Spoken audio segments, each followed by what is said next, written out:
இந்த நாள் தியானத்துக்காக நாம் எடுத்துக்கொள்கிற வேத பகுதி சங்கீதம் 91:14 வசனம்.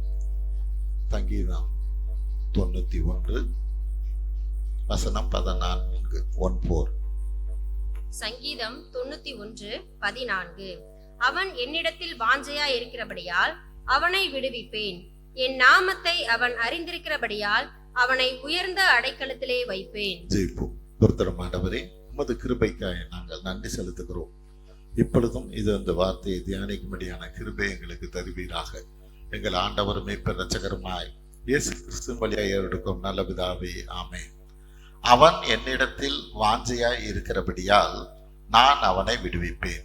ஹல்லேலூயா. இதை தான் நம்ம தியானிக்க இருக்கிறோம். தேவன் மேல நம்ம வாஞ்சையா இருக்கிற போது அவர் நம்மளுடைய பிரச்சனைகள் எதுவா இருந்தாலும் சரி, வியாதியா இருக்கட்டும், பிசினஸ்ல பிரச்சனையா, வேலையில பிரச்சனையா, குடும்பத்துல பிரச்சனையா, எதுவா இருந்தாலும் அவர் என்ன சொல்றார்? நீ என் மீது வாஞ்சையா இருந்தா நான் உன்னை விடுவிப்பேன். ஹல்லேலூயா. அது எந்த பிரச்சனையாக இருக்கட்டும்.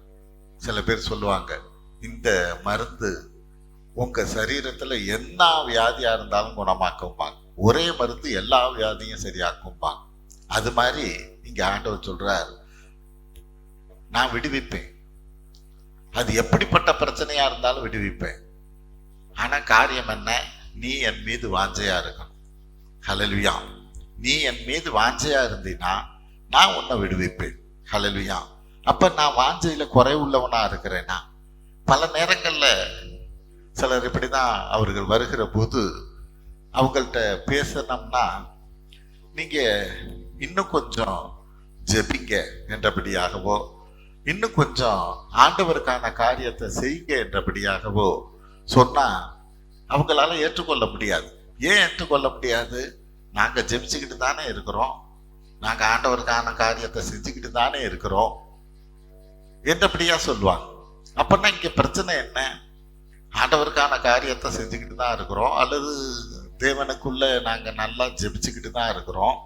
ஆனா சில காரியங்கள்ல எனக்கு விடுதலை இல்லை. ஏன் அப்படி இல்லை?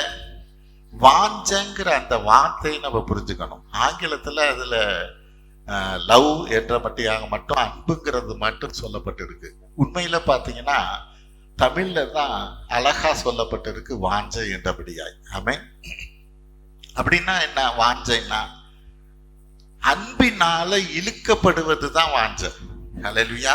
நான் அன்பு செய்யறேங்கிறது மட்டும் இல்ல, அந்த அன்பு என்ன ஆண்டவரை நோக்கி இழுக்கிறதா இருக்கணும். இதுதான் வாஞ்சங்கிறது. ஹல்லேலூயா. இப்படிப்பட்ட வாஞ்சை நம்ம இன்னைக்கு அன்பு செய்யறவங்களா இருக்கலாம், ஆண்டவரை அன்பு செய்யறவங்களா இருக்கலாம். ஆனா நம்ம இன்னைக்கு அதை தான் பார்க்க போறோம். அப்படின்னா வாஞ்சன்னா என்ன? நான் எப்படி நடந்துக்கணும் என்றபடியான நம்ம காரியத்தை எல்லாம் நம்ம பார்க்க இருக்கிறோம். ஆனா அதுக்கு முன்பாடி ஒண்ணு பார்ப்போம். லூக்கா 18:22 படிங்க. லூக்கா 18:22. லூக்கா 18ஆம் அதிகாரம் 22ஆம் வசனம். இயேசு அதை கேட்டு, இன்னும் உன்னிடத்தில் ஒரு குறைவு உண்டு. உனக்கு உண்டானவைகளை எல்லாம் விற்று தரித்திரருக்கு கொடு. அப்பொழுது பரலோகத்திலே உனக்கு பொக்கிஷம் உண்டாயிருக்கும். பின்பு என்னை பின்பற்றி வா என்றார். இந்த வாலிபனோட பிரச்சனை என்ன? நான் பரலோகத்துக்கு வரணும், அதுக்கு நான் இன்னும் என்ன செய்யணும்? ஹல்லேலூயா. அப்ப ஆண்டவர் சொல்றார், அந்த 10 கட்டளையில் உள்ள ஒவ்வொரு காரியத்தையும் சொல்லுகிற போது நான் எல்லாத்தையுமே கடைபிடிச்சுக்கிட்டு தானே வர்றேன். ஹல்லேலூயா. ஒன்று விடாம ஆண்டவர் சொல்லுகிற ஒவ்வொரு காரியத்தை நான் கடைபிடிச்சுக்கிட்டு தானே வர்றேங்கிறான். அந்த 18வது வசனம் படிப்போம். 18 அதிலே லூக்கா 18ஆம் அதிகாரம் 18ஆம் வசனம். அப்பொழுது தலைவன் ஒருவன் அவரை நோக்கி, நல்ல போதகரே, நித்திய ஜீவனை சுதந்தரித்துக் கொள்வதற்கு நான் என்ன செய்ய வேண்டும் என்று கேட்டான். அப்ப ஆண்டவர் சொல்லுகிற போது இந்த 10 கட்டளை ஒவ்வொரு காரியமா சொல்றாரு. நம்ம அதை இப்ப படிக்கல. அதை சொல்லுகிற போது நான் இதெல்லாம் செஞ்சுக்கிட்டு தான் வர்றேங்கிறான், இதெல்லாம் செஞ்சுக்கிட்டு தான் வர்றேன் அப்படிங்கிறான். ஆனா அந்த நித்திய ஜீவனை பற்றி கொள்ளுகிற ஒரு காரியத்துல என்ன குறைவு இருக்கு அப்படிங்கிற போது 23க்கு வர்றாரு பாருங்க. 23வது வசனம் அதுல படிங்க. லூக்கா 18ஆம் அதிகாரம் 23ஆம் வசனம். அவன் அதிக ஐஸ்வர்யம் உள்ளவனானபடியினால் இதை கேட்ட பொழுது மிகுந்த துக்கம் அடைந்தான். ஆமென். அப்ப கிறிஸ்துவுக்குள்ளாக நான் எல்லா கட்டளையும் கடைப்பிடிச்சுக்கிட்டு தான் வர்றேன். ஆனா இங்க வாஞ்சங்கிறது என்ன அப்படின்னா, ஒன்ன பிடிச்சுக்கிட்டு இன்னொன்ன பிடிக்க முடியாது. ஹல்லேலூயா. நான் ஆண்டவரையும் அன்பு செய்கிறேன், ஐஸ்வர்யத்தையும் அன்பு செய்கிறேன் அப்படின்னா அது வாஞ்சை அல்ல. ஹல்லேலூயா. நம்ம எதை குறித்து பார்க்குறோம்? என் மீது வாஞ்சையா இருக்கிறவன நான் விடுவிப்பேங்கிற காரியம்.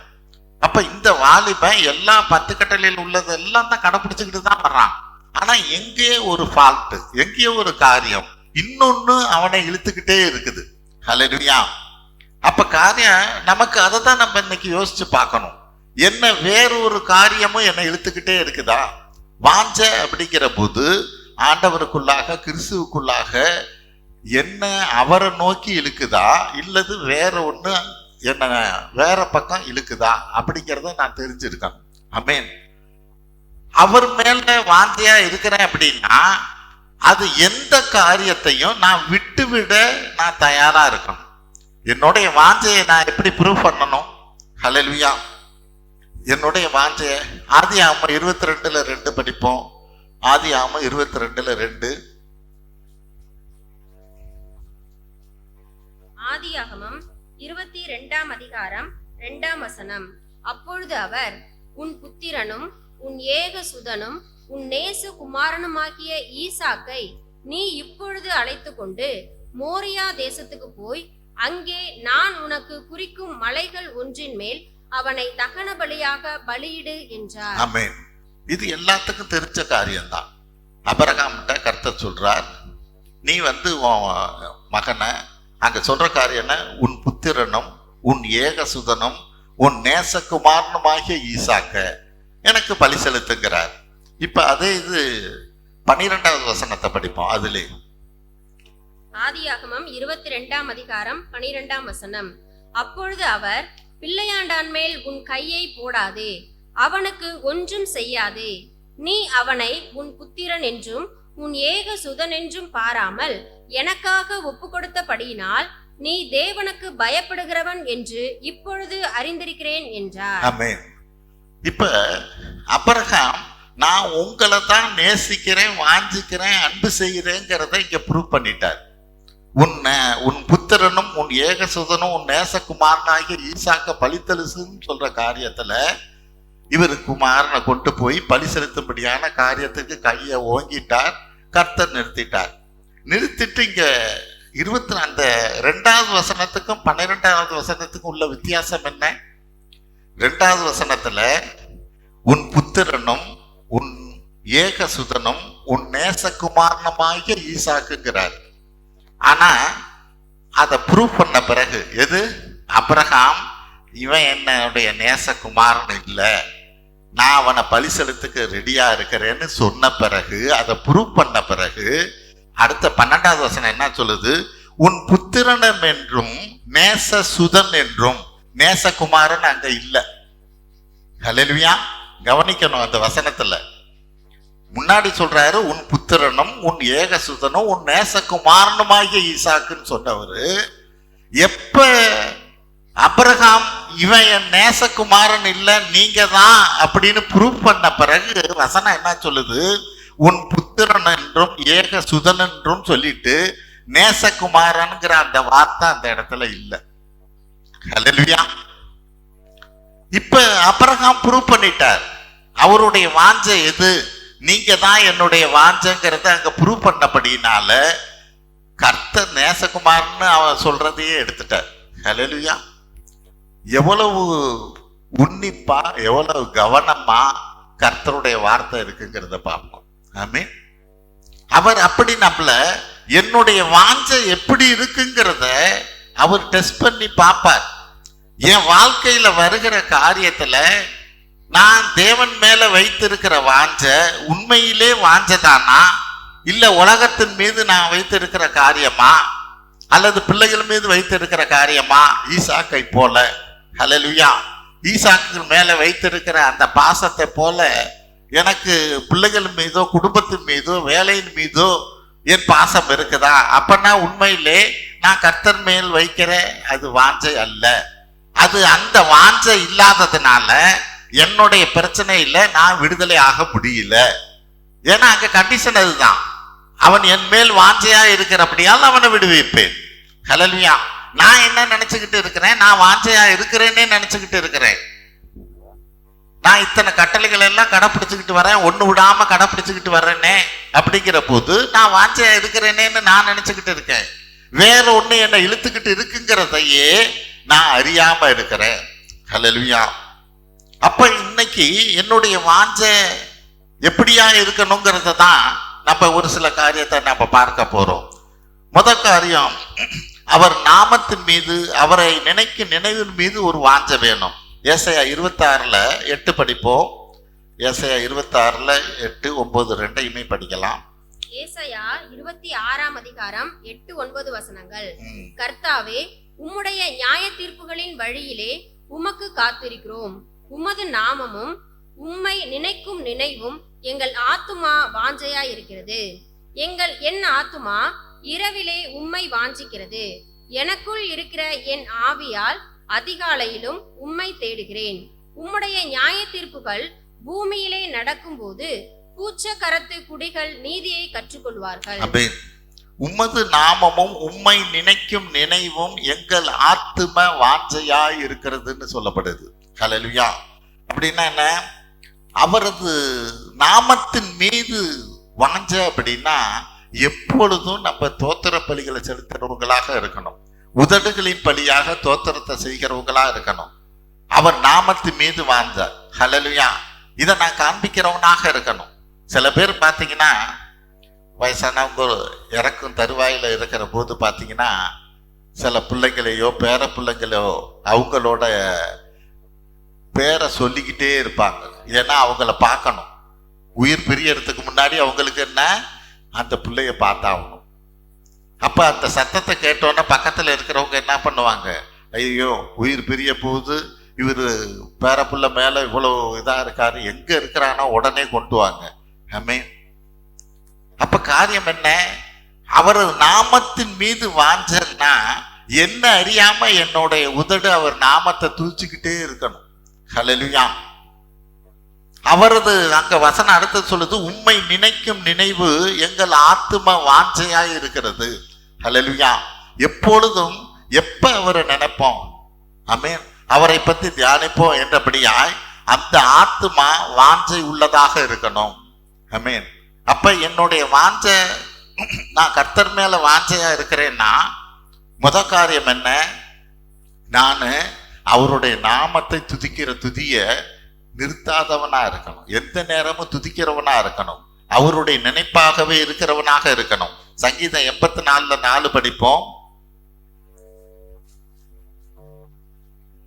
சங்கீதம் 84 4வது வசனம். 4ஆம் வசனம். உம்முடைய வீட்டில் வாசமாய் இருக்கிறவர்கள் பாக்கியவான்கள், அவர்கள் எப்பொழுதும் உம்மை துதித்துக் கொண்டிருப்பார்கள். ஆமென். எப்பொழுதும் அவரை துதித்துக் கொண்டு இருக்கணும். நம்மளுடைய வாஞ்சையை அவருக்கு காண்பிக்கப்படியாய். ஃபாதர் பெக்மான்ஸ் பாடல் தானே, எப்பொழுதும் எவ்வேளையும் உம்மை தோத்தரிப்பேன் தோத்தரிப்பேன். ஆமென். இரவு பகல் எல்லா நேரமும் அந்த வசனத்தை தான் அவர் பாடலா பாடி இருக்கிறார். ஹல்லேலூயா. அப்ப என்னுடைய வாஞ்ச கர்த்தர் மேல இருக்குன்னா எப்பொழுதும் தானே அவரை தோத்தரிக்கிறவனாக துதிக்கிறவனாக இரவு பகலும் எந்நேரமும் தானே அந்த தியானத்துல இருக்கிறவனாக இருக்கணும். ஆமென்.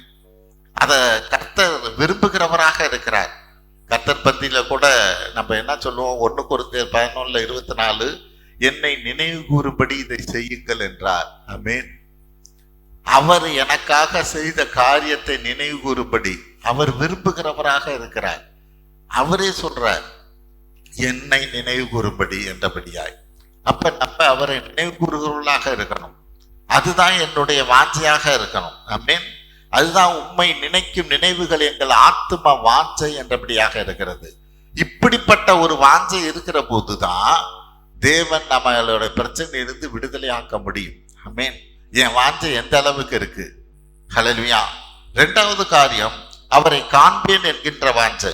யோபு 19:27 பாருங்க. யோபு 19:27. யோபு 19ஆம் அதிகாரம் 27ஆம் வசனம். அவரை நானே பார்ப்பேன், அந்நிய கண்கள் அல்ல, என் கண்களே அவரை காணும். இந்த வாஞ்சையால் என் உள்ளந்திரியங்கள் எனக்குள் சோர்ந்து போகிறது. ஆமென். இந்த வாஞ்சையை குறித்து யோபு அழகா சொல்றார். ஆமென். நான் அவரை பார்ப்பேங்கிற வாஞ்சையினால என் உள்ளந்திரியங்கள் எல்லாம் சோர்ந்து போகுதுங்கிறார். அல்லேலூயா.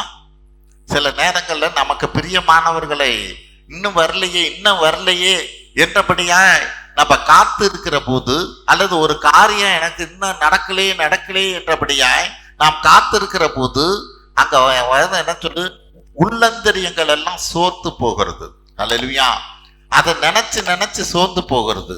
இங்க யோபு சொல்றான், உங்களை காண்பேன் என்கிற காரியத்துல நான் எப்ப காண்பேன் எப்ப பார்ப்பேன் என்றபடியாய் என் உள்ளந்தரியங்கள்லாம் சோர்ந்து போகிறதுங்கிறார். அந்த வாஞ்சையினாலே.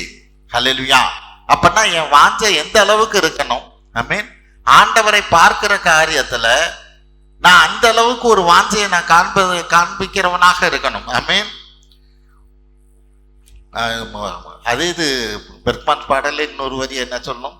எப்போது நான் காண்பேன் ஏங்குகிறது என் இதயம். அப்படி இதயம் ஏங்குகிறதாக இருக்கணும். ஆமென். எப்ப நான் பார்ப்பேன். ஹல்லேலூயா. யோபு சொல்லுகிறபடியாய் நான் என்னுடைய உள்ளந்தரியங்கள் எல்லாம் தானே சோர்ந்து போகிறது என்றபடியாய். அது ஏசாயா 33:17 பார்ப்போம். ஏசாயா 33:17.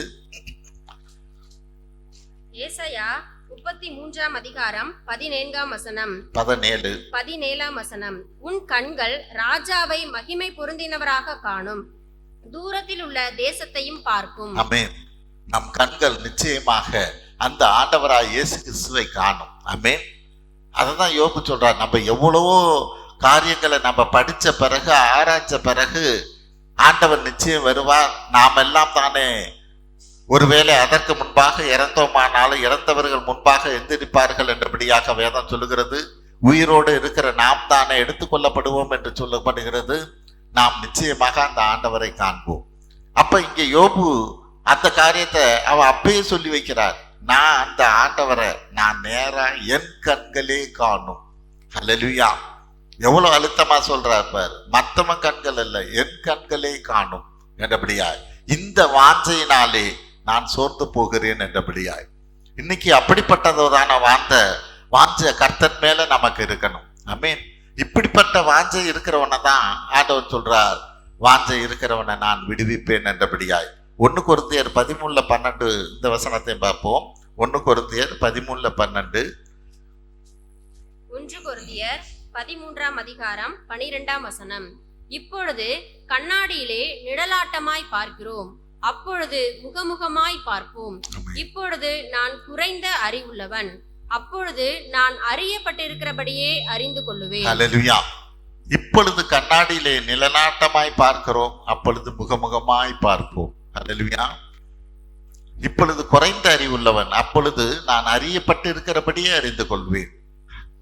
இதை முன்பே கூட நான் சொல்லியிருக்கேன். நம்ம அறியப்பட்டபடியே அறிந்து கொள்ளப்படுவேன் என்றபடியாய் முழுவதுமாக, அதாவது அறியப்பட்டிருக்கிறபடியே அறிந்து கொள்வேன்கிறது நம்ம எதுவும் மறைவா இருக்காது. ஹல்லேலூயா. அந்த நிலைக்கு நம்ம மாறுவோம். ஆமென். தேவன் நம்மளை மறுரூபமாக்குகிற போது எதுவுமே நமக்கு மறைவா இருக்காது. ஹல்லேலூயா. அந்த ஒரு மறுரூபமான நிலைமை. ஆமென். அததான் அங்க ஆண்டவராய் இயேசு கிறிஸ்து மறுரூபமாக்குற மலையில நம்ம பார்க்கிறோம். அவரு மறுரூபமாகி அங்க மோசையோடும் எலியாவோடும் பேசிட்டு கீழே இறங்குற போது பேதுரு கேட்கிறார், நான் அங்க 3 கூடாரம் போடட்டுமான். இயேசு எதுவுமே பேசல. நான் மேல போய் மோசை கிட்ட பேசினேன், எலியா கிட்ட பேசினேன்னு எதுவுமே சொல்லல. ஆனா பேதுரு சொல்றார், உங்களுக்கு ஒரு கூடாரமும் எலியாவுக்கு ஒரு கூடாரமும் மோசைக்கு ஒரு கூடாரமும் போடட்டுமான். ஹல்லேலூயா. அங்க பேசின 2 பேரும் மோசையும் எலியாவுன்னு பேதுருக்கு யார் சொன்னது? இதுதான் மறுரூபமாக்கப்பட்ட நிலைமை. அங்க யாருக்கும் இன்ட்ரடியூஸ் பண்ண வேண்டிய அவசியம் இல்லை. அறியப்பட்டு இருக்கிறபடியே அறிந்து கொள்வேன். ஹல்லேலூயா. என்னென்ன காரியங்கள் எப்படியோ யாரும் நமக்கு விளக்கி சொல்ல வேண்டிய அவசியம் இல்லை. ஆமென். நமக்கே அந்த காரியங்கள் எல்லாம் வெளிப்படும். இது ஒரு உன்னதமான நிலைமை. எப்ப நாம் மறுரூபமாக்கப்படுகிற போது அந்த நிலைமையில வேதம் என்ன சொல்றது? நான் ஆண்டவராய் இயேசு கிறிஸ்துவை இப்ப கண்ணாடியில பார்க்கிற மாதிரி பார்க்கிறேன், ஆனா முகமுகமாய் பார்ப்பேன், நான் நேராகவே பார்ப்பேன். ஹல்லேலூயா. இந்த நிலைக்கு தேவன் கொண்டு போவார். அப்ப வேதம் என்ன சொல்லுது? அப்படிப்பட்ட காரியத்தை நான் பார்க்கும்படியாய் நான் வாஞ்சை உள்ளவனாக இருக்கிறேன், ஒரு ஏக்கம் உள்ளவனாக இருக்கிறேன். ஹல்லேலூயா. அது என்னைக்கு நடக்கும் என்றபடியாய் நான் நினைத்து நினைத்து நான் சோர்ந்து போகிறவனாக இருக்கிறேன் என்றபடியாய் யோபு சொல்லுகிறார். மூணாவது காரியம், கர்த்தருடைய ஆலயத்தின் மேல் வாஞ்சை. சங்கீதம் 26:8, சங்கீதம் 26:8 படிப்போம்.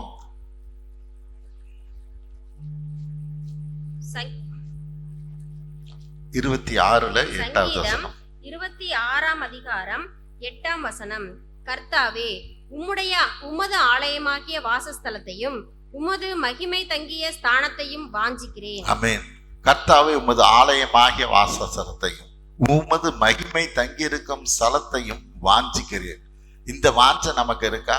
ஹல்லேலூயா. இந்த வாஞ்சை நமக்கு வேணும். சபைக்கு போகணுங்கிற வாஞ்சை வேணும். ஹல்லேலூயா. தேவனுடைய மகிமை தங்கி இருக்கிற அந்த இடத்துக்கு போகணுங்கிற ஒரு வாஞ்சை வேணும். ஆமென். எந்த ஒரு காரியமும் நம்ம இதுல இருந்து பிரிக்கிறதா, அதை தான் நான் முன்பே சொன்னேன். வாஞ்சைங்கிறது வேறொரு இடத்துல என்னுடைய பிரியத்தையோ விருப்பத்தையோ நோக்கத்தையோ வைத்து கொண்டு ஆண்டவரை பார்க்கிற காரியம் அது வாஞ்சை அல்ல. நானும் அன்பு செய்கிறேன்கிற காரியத்துல அது அல்ல. நான் இந்த வாஞ்சைங்கிறது தேவன் மேல் வைக்கிற வாஞ்சையானது தேவனுக்காக எதையுமே நான் பலி செலுத்த விட்டுவிட நான் தயாராக இருக்கிற போதுதான் அது உண்மையான வாஞ்சை. ஆமென். அதே சங்கீதம் 42:1 தாவீது என்ன சொல்றாரு பாருங்க. சங்கீதம் 42:1. மானானது நீரோடைகளை வாஞ்சித்து கதறுவது போல தேவனே, என் ஆத்துமா உம்மை வாஞ்சித்து கதறுகிறது. ஆமென். எவ்வளவு அழகா தாவீது சொல்றாரு பாருங்க. மானானது நீரோடை வாஞ்சித்து கதறுதான். ஆமென். தேவனே, என் ஆத்துமா உம்மை வாஞ்சித்து கதறுகிறது. ஹல்லேலூயா. இந்த கதறுதல தேவன் கவனிக்கிறவராக இருக்கிறார். நான் எந்த அளவுக்கு தேவனை நான் தேடுகிறவனாக, தேவனை உயர்த்துகிறவனாக நான் இருக்கிறேன் என்கிற காரியத்துல இந்த கதறுகிற ஒரு நிலைமைக்கு நான் போறவனா இருக்கிறேனா? ஆமென். அவரை பார்க்கும்படிக்காய். ஆமென். அந்த காரியத்துல ஒரு மான் நீரோடைய வாஞ்சிக்கிறது போல. ஆமென்.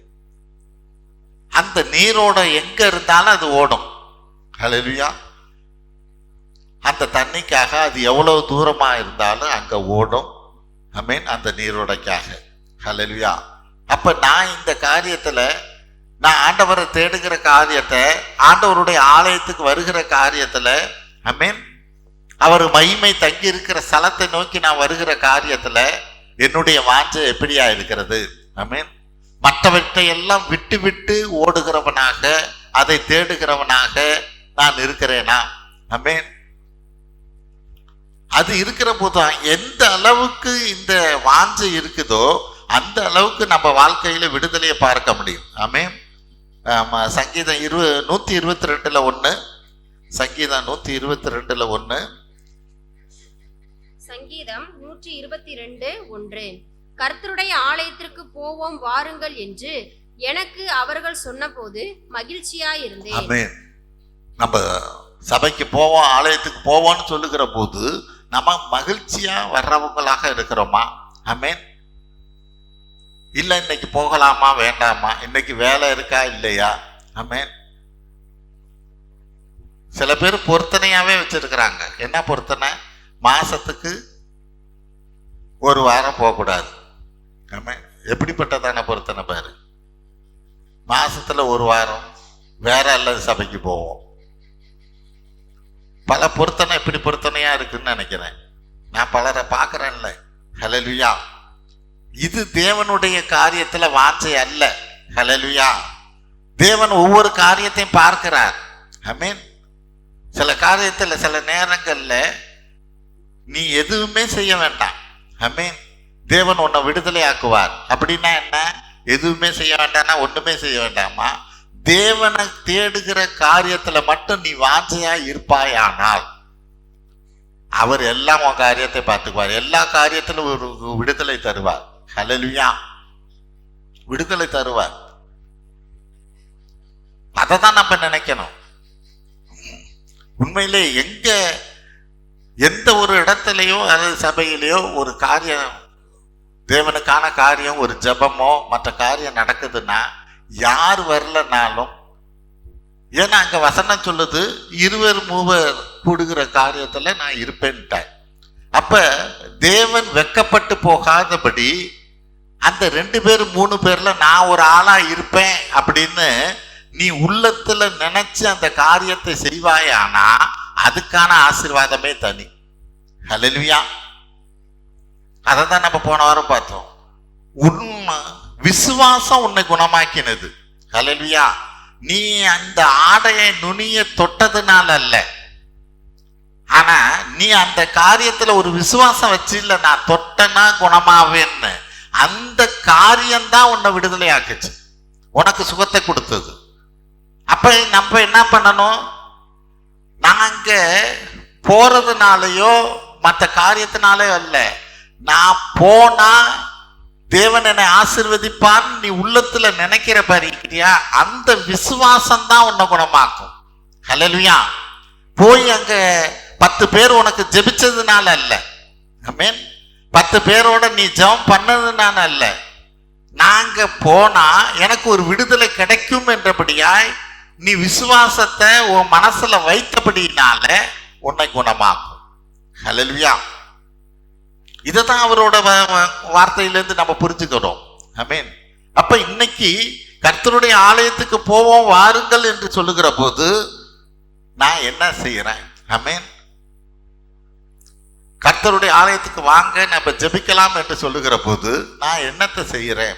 ஹல்லேலூயா. இதுல எந்த அளவுக்கு நான் வாஞ்சையா இருக்கிறேன்? ஹல்லேலூயா. அந்த வாஞ்சை இருக்கிற போது தேவன் நிச்சயமாக நம்மளை ஆசீர்வதிக்கிறவராக இருக்கிறார். 4வது காரியம், கர்த்தருக்கு கொடுப்பதுல ஒரு வாஞ்சை. 1 நாளாகமம் 29:8 படிங்க. 1 நாளாகமம் 29:8. 1 நாளாகமம் 29ஆம் அதிகாரம் 8ஆம் வசனம்.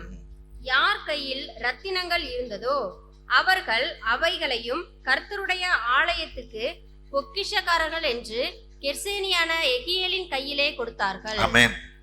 யார் கையில் ரத்தினங்கள் இருந்ததோ அவர்கள் அவைகளையும், எல்லாரும் காணிக்க கொடுத்தாங்க. இவங்க அப்படி இல்லை. இவங்க காணிக்க பணம் மட்டும் இல்லை, இவங்கள்ட்ட ரத்தனங்களும் இருந்ததோ அவைகளையும் சேர்த்து தேவனுடைய ஆலயத்துக்கு கொடுக்கிறவனா இருந்தாங்க. 9வது வசனம் படிங்க. அதுலே 9ஆம் வசனம். இப்படி மனப்பூர்வமாய் கொடுத்ததற்காக ஜனங்கள் சந்தோஷப்பட்டார்கள். போதும். இப்படி மனப்பூர்வமா அவங்க கொடுக்கிற போது அவங்களுக்கே ஒரு சந்தோஷம். ஆமென். தேவனுக்கு கொடுக்கிறதுல ஒரு சந்தோஷம். இது அவங்களுக்கு தேவன் கொடுக்கணுங்கிற ஒரு வாஞ்சை இருந்தபடினாலதான் அதை செய்யறாங்க. ஹல்லேலூயா. இந்த வாஞ்சை நமக்கு இருக்கணும். தேவனுடைய ஆலயத்துக்கு கொடுக்கணும் என்றபடியாய் நம்ம தனிப்பட்ட முறையில ஒரு சில காரியங்களை செய்யலாம் தேவனுடைய நாமத்துக்காக, நல்லது. ஆனா சபையாக சேர்ந்து சில காரியங்கள் செய்கிற போது அதுல என்னுடைய பங்கு இருக்கணும். ஆமென். அந்த வாஞ்சை இருக்கணும்.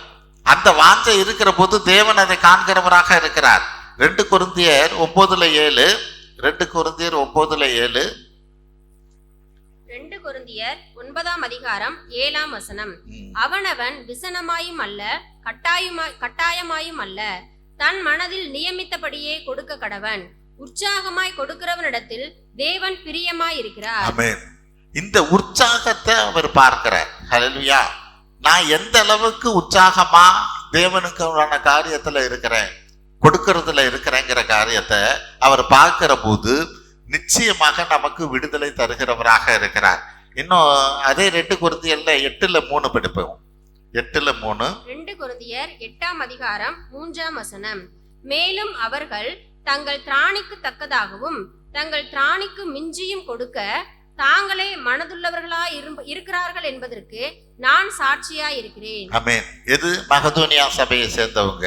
அவர்கள் தாங்கள் திராணிக்கு தக்கதாகவும் தங்கள் திராணிக்கு மிஞ்சியும் கொடுக்க தாங்களே மனதுள்ளவர்களாய் இருந்ததார்கள் என்பதற்கு நான் சாட்சி. பவுல் சொல்றார், எனக்கு நல்லா தெரியும் அவங்க இப்படி கொடுக்கிற திராணிக்கு மேலாக கொடுத்து உதவுகிறவர்கள் என்றபடியாக பவுல் இங்க பேசுகிறார். ஆமென்.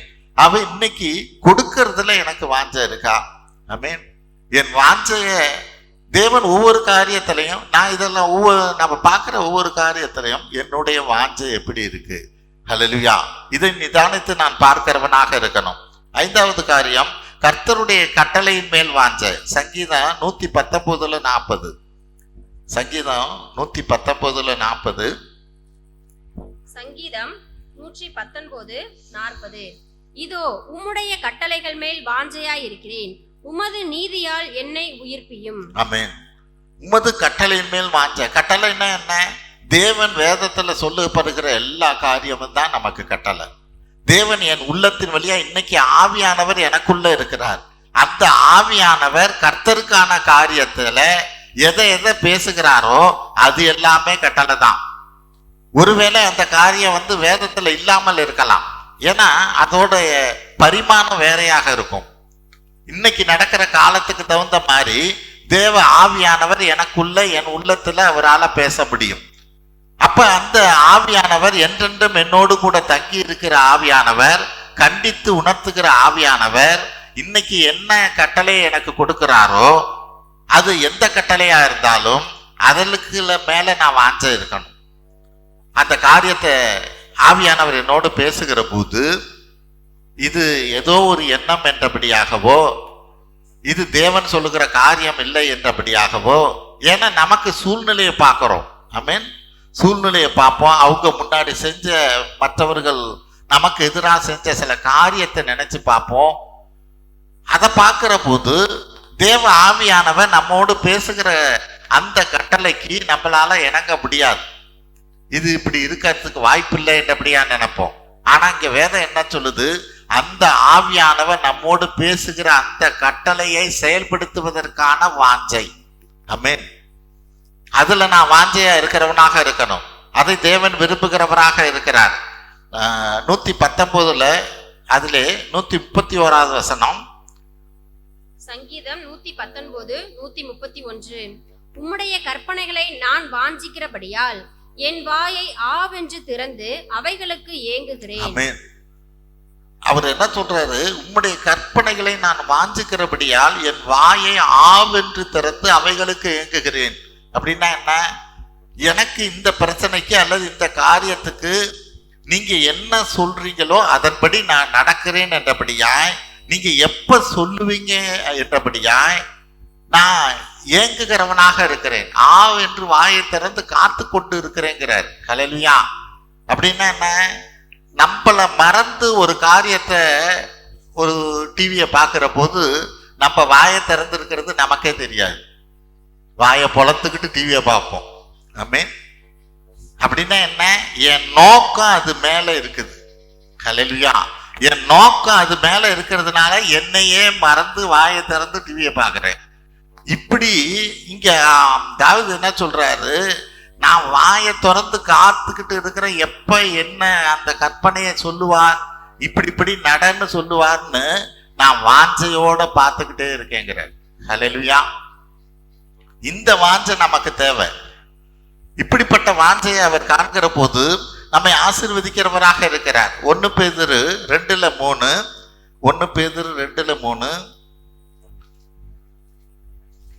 1 பேதுரு 2ஆம் அதிகாரம் 3ஆம் வசனம்.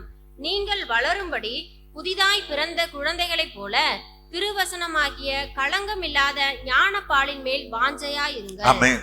என்னுடைய வாஞ்சைக்கு நீங்கள் வளரும்படி புதிதாய் பிறந்த குழந்தையை போல திருவசனமாகிய கலங்கமில்லாத ஞானப்பாலின் மேல் வாஞ்சையாய் இருங்கள். ஆமென்.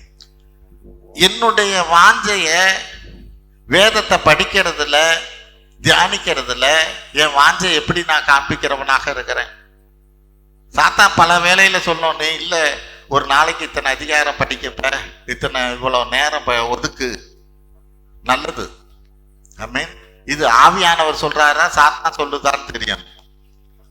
ஏன் ஆவியானவர் அதாவது சாத்தான் வசனத்தை படின்னு சொல்லுமா?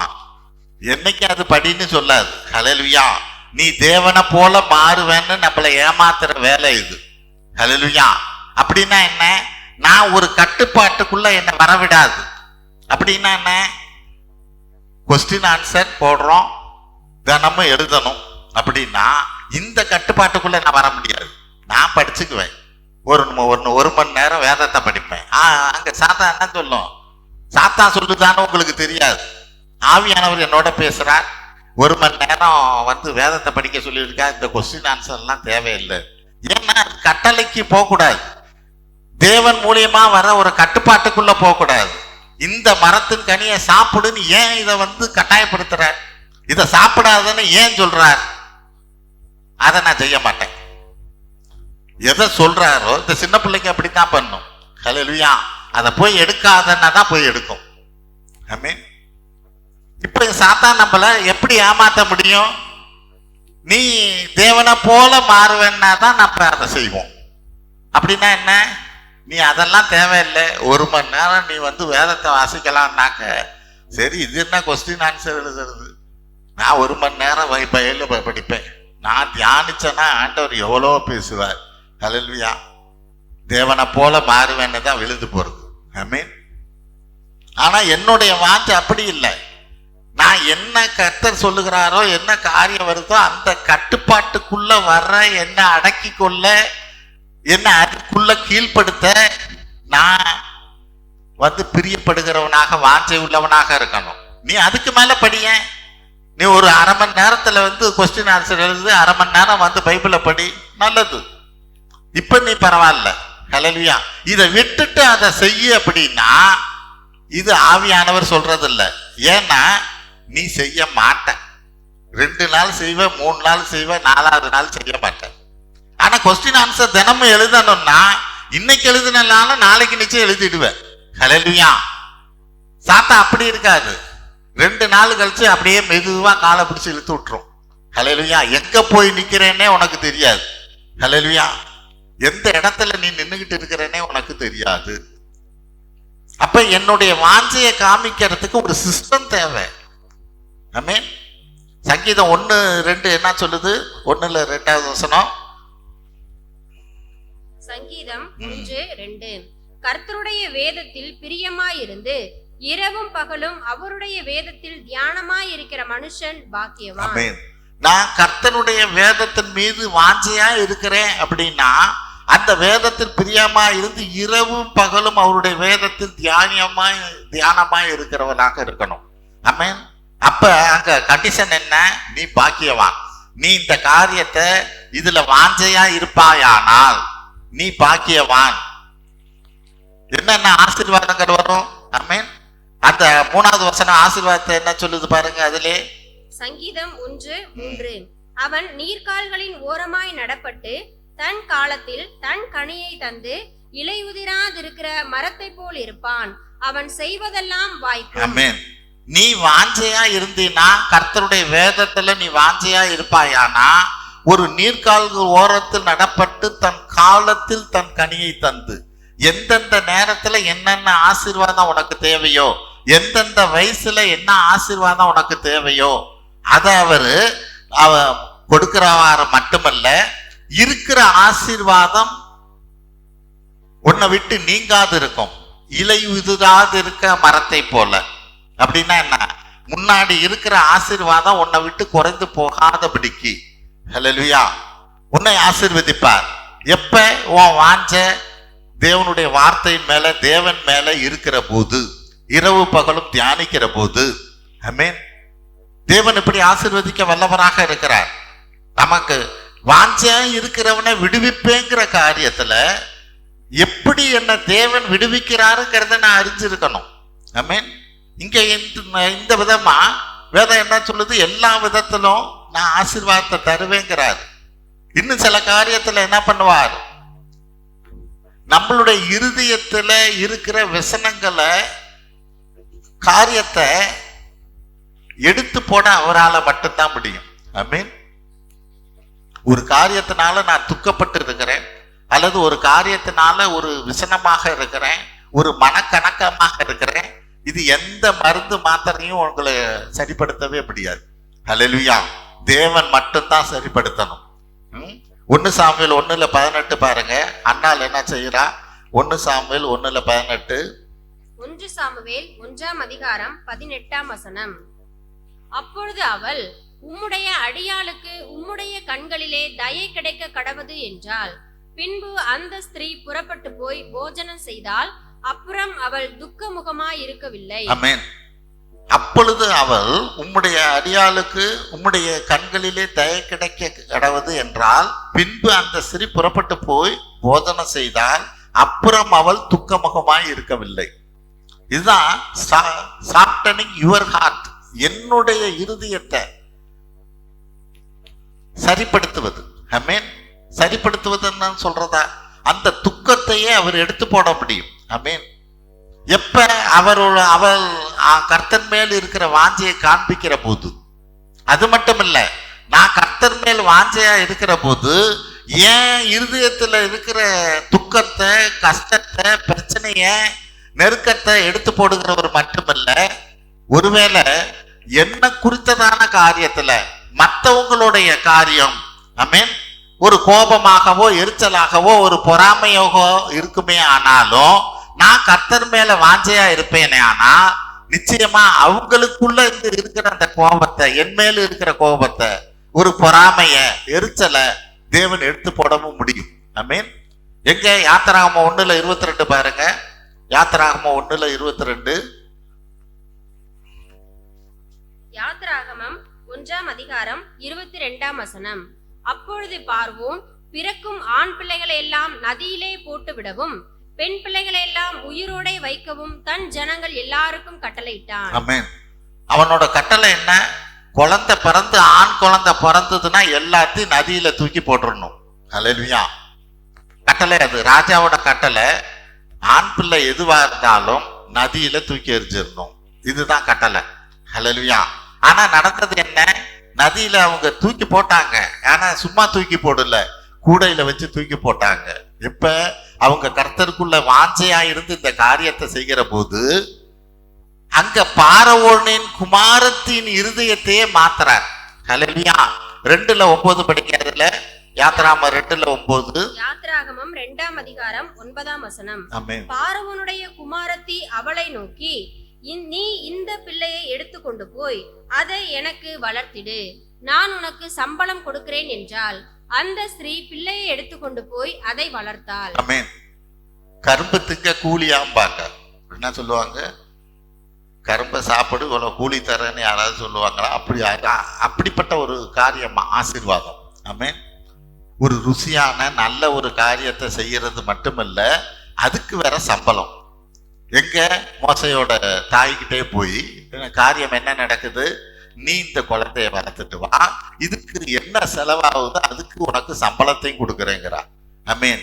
எப்ப இந்த ராஜாவோட அரசாங்கத்துலதான் ஆண் குழந்தை பிறந்தா எல்லாத்தையும் நதியில தூக்கி போடுன்னு ஒரு பெரிய கட்டளை தேசத்துக்கே இருக்கு. ஆனா தேசத்துல வேற யாரு கையிலையாவது மோசை மாட்டிருந்தானா இது நடக்கிற காரியமே இல்லை. எங்க போய் மாட்டுனா இந்த காரியம் சரியாகும்? எங்க யாரு கையில இருந்தா யாருமே இந்த குழந்தைய தொட முடியாது அப்படின்னா பார்வோனுடைய குமாரத்தி கையில இருந்தா மட்டும்தான். ஹல்லேலூயா. அதை அங்க கர்த்தர் செய்கிறார். ஆமென். அதை வளர்க்கறதுக்கான சம்பளத்தை கொடுக்கிறார். என்ன காரியத்தை பார்க்கிறோம்? இவங்களுடைய வாஞ்ச தேவனுடைய திட்டத்தை குறிச்சும் தேவனை குறிச்சும் இருந்தபடியினால மற்றவங்களுடைய இருதயத்தை மாத்துகிற தேவனாக இருக்கிறார். ஹல்லேலூயா.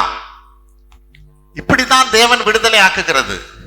அதான் அவரு ஆண்டவர் சொல்றார், என் மேல வாஞ்சியா இருக்கிறவனை நான் விடுவிப்பேன்னா, விடுதலைங்கிறது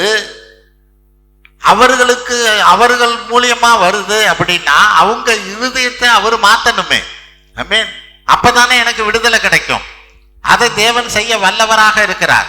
நான் எவ்வளவுதான் பேசினாலும், 1 மணி நேரம் பேசினாலும், அல்லது எவ்வளவு நியாயத்தை எடுத்து சொன்னாலும் அங்க ஏறாது. ஆமென். கர்த்தர் மாத்தினா மட்டும்தான் மாறும். ஆமென். அப்ப இந்த நாள்ல கர்த்தர் மேல நாம் வாஞ்சையாக இருக்கிற போது அவர் விடுதலை ஆக்குகிறவராக இருக்கிறார். அந்த விடுதலை, அந்த வாஞ்சையை நான் காமிக்கணும், ஆண்டவர்கிட்ட காமிக்கணும். அதுக்குதான் இந்த ஒரு சில காரியங்களை பார்த்தோம். ஏன்னா ஒரு காரியம், காரியம் என்ன? அவர் நாமத்தின் மீது நம்பிக்கை உள்ளவர்களை, அவரை நினைக்கும் நினைவுகளே ஒரு வாஞ்சை இருக்கணும். ஆமென். இரண்டாவது காரியம், அவரை காண்பேன் என்கின்ற வாஞ்சை நமக்கு இருக்கணும். எப்ப அவரை பார்ப்பேன், ஹல்லேலூயா என்றபடியான ஒரு வாஞ்சை இருக்கணும். மூன்றாவது, கர்த்தருடைய ஆலயத்தின் மேல் வாஞ்சை. ஆமென்.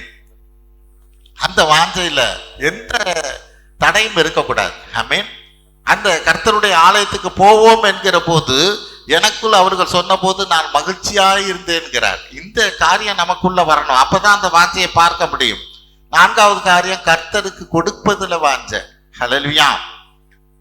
தேவனுடைய திட்டங்கள் நடக்கும்படிக்காய் கர்த்தருக்கு கொடுப்பதுல ஒரு வாஞ்சை இருக்கணும். ஐந்தாவது காரியம், கர்த்தருடைய கட்டளையின் மேல் வாஞ்ச. கட்டளைங்கிறது வேதத்துல உள்ளது மட்டுமல்ல, தேவ ஆவியான நம்மோடு பேசுகிற காரியம் எல்லாவற்றிலும் தானே. ஆமென். அதை நான் கடைபிடிப்பேன், அந்த ஆவியானவர் என்னோடு சொல்லுகிற பிரகாரம் நான் நடப்பேன் என்றபடியாய் அதுல ஒரு வாஞ்ச. இப்படிப்பட்டதான வாஞ்சையெல்லாம் இருக்கிற போதுதானே கர்த்தர் எல்லா விதத்திலும் என்னை ஆசீர்வதிக்க வல்லவர், என்னை விடுவிக்க வல்லவர், எல்லா பிரச்சனையிலிருந்தும் என்னை விடுவிக்க அவர் வல்லவராக இருக்கிறார். ஹல்லேலூயா.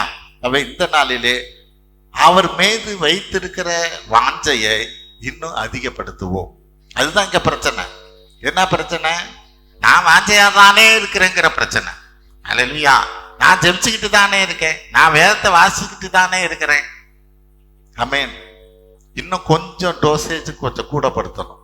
ஏதோ ஒரு பிரச்சனை, இந்த பிரச்சனைக்கு என்ன நம்ம சாப்பிட்டுக்கிட்டு இருக்கிற மருந்தோட டோஸை அதே கொஞ்சம் அதிகப்படுத்தினா இந்த பிரச்சனை தீர்ந்து போகும்.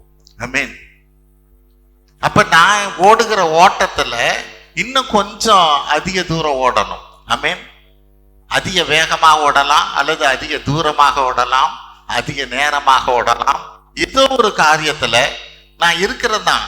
ஆனா ஏதோ ஒரு இந்த வாஞ்சையை தேவனுக்குள்ள காண்பிக்கிற, ஒருவேளை நம்ம இந்த பார்த்த காரியத்துல எதுலையாவது ஒண்ணுல ஒரு குறைவு இருக்குமானா அதை சரி செஞ்சு பார்ப்போம். தேவனை டெஸ்ட் பண்ணி தான் பார்ப்போமே. ஹல்லேலூயா. ஆவியானவர்கிட்ட கேட்போம், எந்த காரியத்துல என்னுடைய வாஞ்ச, எந்த ஃபீல்டுல எனக்கு குறைவா இருக்கு, அதை நீங்களே சொல்லுங்க. ஆமென். ஆவியான நம்மளோடு பேச வல்லவராக இருக்கிறார். அது காசோ பணமும் அல்ல. ஆமென். அதை நம்ம டெஸ்ட் பண்ணி பார்ப்போம். ஆமென். அந்த காரியத்துல நம்மளுடைய வாஞ்சையை இன்னும் கொஞ்சம் அதிகப்படுத்தி காண்பிப்போம். ஒருவேளை அதுதான் குறைவா, என்னுடைய விடுதலைக்கு தடையா இருப்பது அதுதான் காரணமா? ஆமென். அதை செஞ்சு பார்ப்போம். தேவன் நிச்சயமாக அதை நம்மளை ஆசீர்வதிக்கிறவராக இருக்கிறார். ஆமென். நம்மளோட அவர் ஆசீர்வதிப்பதே எனக்கு பிரியம் என்றபடியாக காத்திருக்கிறார். ஹல்லேலூயா. என்னைக்கு நல்லா புரிஞ்சுக்குவோம், தேவனுடைய திட்டம் இல்லாம, தேவனுடைய அனுமதி இல்லாம சாத்தான் நம்மள தொடாது. ஹல்லேலூயா. தேவனுடைய அனுமதி இல்லாம சாத்தான். அப்படின்னா என்ன பண்ற? தேவன் அனுமதிக்கிறாரா அப்படின்னா இதை நம்ம புரிஞ்சுக்க வேண்டியது என்னன்னா, சில நேரங்கள்ல நம்மளை கண்டிக்கிறதுக்காக, திருத்துக்கிறதுக்காக தேவன் என்ன பண்ணுவாரா? இப்ப எப்படி போலீஸ் ஸ்டேஷன்ல ஒருத்தர் தப்பு பண்ணிட்டான் அப்படின்னு வெளியில பாத்தீங்கன்னா அப்படியே பவ்யமா கூட்டிட்டு போவாங்க. 4 பேர் சேர்ந்து மெதுவா ஏற்பா, உட்காருப்பா எல்லாம் சொல்லுவாங்க. உள்ள கொண்டு போய் திம்புறது வெளியில தெரியாது. ஹல்லேலூயா. அவன் மற்றவங்க சொல்றதும் என்ன சொல்லுவாங்க, சார் இவன் கொஞ்சம் திருந்தணும் சார், இவனை கொஞ்சம் கண்டிச்சு அனுப்புங்க அப்படின்னா, இதுதான் தேவன் செய்வாராம். எப்படி? ஒரு போலீஸுக்கிட்ட நம்ம ஒன்று சொல்றோன்னு வைங்க, இவனை கொண்டு போய் கொஞ்சம் கண்டிச்சு அனுப்புங்க அப்படின்னு நம்ம வெளியில சொல்லுவோம். உள்ள போய் கண்டிக்கிறது எவ்வளவு தூரம் இருக்குன்னு நமக்கு தெரியாது. ஹல்லேலூயா. அந்த பர்மிஷனுங்கிறது தேவன் கொஞ்சம் கொடுப்பாராம், இவன் கொஞ்சம் திருந்துற மாதிரி இந்த காரியத்தை செய், எப்படி யோபுக்கு அலோவ் பண்ண மாதிரி. ஆனா அந்த பர்மிஷனை வச்சுக்கிட்டு இந்த சாத்தா என்ன பண்ணுமா, இன்னும் 1% சொன்னா இது 10% அங்க கட்டிக்கும். ஹல்லேலூயா. ஏன்னா எனக்கு ஆண்டவர் பர்மிஷன் கொடுத்துட்டார். ஆமென். உன்னை கட்டிக்கும்படியா. அதுக்காகத்தான் தேவன் என்ன பண்றார், யோபு கிட்ட கண்டிஷன், நீ அவனுக்கு உயிரை மட்டும் தொடாத. ஆமென். நீ எல்லாம் பண்ணு, அவன் உயிரை தொடாத. இத சொல்லலன்னு வச்சுக்கங்க, அது உயிரையும் எடுத்துடுமா. வெளிப்படுத்தின விசேஷம் இருக்குது. ஹல்லேலூயா. சாத்தான் குடியிருக்கிற இடத்துல நீ குடியிருந்தபடினாலே அவன் இறந்து போனான் என்றபடியா இருக்கு. ஹல்லேலூயா. அப்ப அது வேதம் பொய் சொல்லல. காரியம் இதுதான். சாத்தானுக்கு பர்மிஷன் நம்மளை திருந்தறதுக்காக ஒரு வேலை கொடுக்கலாம். அதான் சிச்சிக்கிறபடியா சொன்னா, சிச்சிப்புங்கிறத அது தண்டனையாவே எடுத்துக்கும். ஆமென். அப்ப இந்த நாள்ல நம்மளுடைய வாஞ்சை, ஒருவேளை எதை பத்தி பேசுறோம்? கர்த்தர் மேல் இருக்கிற வாஞ்சையை குறித்து பேசிக்கிட்டு இருக்கிறோம். இந்த வாஞ்சையில நம்ம குறைவுபடாதபடியா எந்த இடத்துல குறைவோ அதை சரி செய்வோம். நிச்சயமாக அந்த பிரச்சனை, எந்த பிரச்சனையை நம்ம பிரச்சனைன்னு நினைக்கிறோமோ, ஒருவேளை நம்ம நினைக்கலாம் எனக்கு ஒன்றும் பிரச்சனையே இல்லை, தேவன் என்னை சுமக்கும்படியா கொடுத்திருக்கிறார்னா அதுக்கான பலனை கொடுப்பார். ஹல்லேலூயா. பலன் கொடுக்கல, எனக்கு இது ரொம்ப நெருக்கமா இருக்கு, கஷ்டமா இருக்குன்னா அது பிரச்சனை தான். அந்த பிரச்சனைக்கு நாம தேவன்கிட்ட ஜெபிக்கணும். ஆமென்.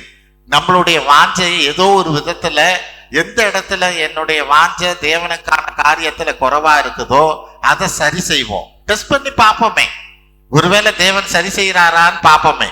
ஹல்லேலூயா. ஏன்னா ஆவியான் நம்மளோட பேசி இருக்கிறார். இந்த காரியத்துல, இந்த இடத்துல நீ குறைவுபட்டு இருக்கிறன்னு சொல்லி இருக்கிறார். அந்த காரியத்தை நம்ம சரி செஞ்சு பார்ப்போம். தேவன் நமக்கு விடுதலை கொடுக்கிறாரா என்றபடியா. ஏன்னா அவர் வாக்கு மாறாதவர். அவர் என்ன சொல்லியிருக்கார்? என் மேல் வாஞ்சையா இருக்கிறவனே நான் விடுவிப்பேன் என்றபடியாக சொல்லியிருக்கார். அவன் என்னிடத்தில் வாஞ்சையா இருக்கிறபடியால் நான் அவனை விடுவிப்பேன். ஆமென். அப்ப அந்த காரியத்தை நம்ம செய்து பார்ப்போம். தேவன் நமக்கு விடுதலையை தருகிறவராக, ஆசீர்வாதத்தை தருகிறவராக இருப்பார். ஜெபிப்போம். தோத்திரம் ஆண்டவரே, உமது எல்லையில்லா கிருபைக்காய் நாங்கள் நன்றி செலுத்துகிறோம். அப்பா, நீர் வாக்கு மாறாத தேவன். அவன் என்னிடத்தில் வாஞ்சையாய் இருக்கிறபடியால் நான் அவனை விடுவிப்பேன் என்றபடியாய் சொன்னவர், நீர் என்னையும் இந்த நாளிலே விடுதலையாக்க வல்லவராக இருக்கிறபடியினாலே உம்மை தோத்தரிக்கிறோம், துதிக்கிறோம், உமக்கு நன்றி செலுத்துகிறோம். ஆவியானவரே, நான் மீது வைத்திருக்கிற வாஞ்சையிலே, எந்த இடத்திலே, எந்த காரியத்திலே நான் குறைவுபட்டு இருக்கிறேனோ, எதை தேவன் என்னிடத்தில் எதிர்பார்க்கிறாரோ அதை நீர் என்னோடு பேசுவீராக. அதை நான் சந்தேகப்படாதபடியாய், அதை ஓரம் கட்டாதபடிக்காய், வேறொரு காரியத்தில் இருக்கிற வாஞ்சையினாலே அதை விட்டுவிடாதபடிக்காய் நான் கடைப்பிடிக்கும்படியான கிருபையை தருவீராக. எனக்கு விடுதலையை தர வல்லவர் நீர் ஒருவராகவே இருக்கிறபடினாலே உம்மை நோக்கி நாங்கள் பார்த்து பிரகாசமடைய தேவ ஆவியானவர் தாமே எங்களுக்கு உதவி செய்வாராக. எங்கள் ஆண்டவரும் மீட்பர் இரட்சகருமாய் இயேசு கிறிஸ்துவின் வழியாக எடுக்கிறோம் நல்ல பிதாவே. ஆமென்.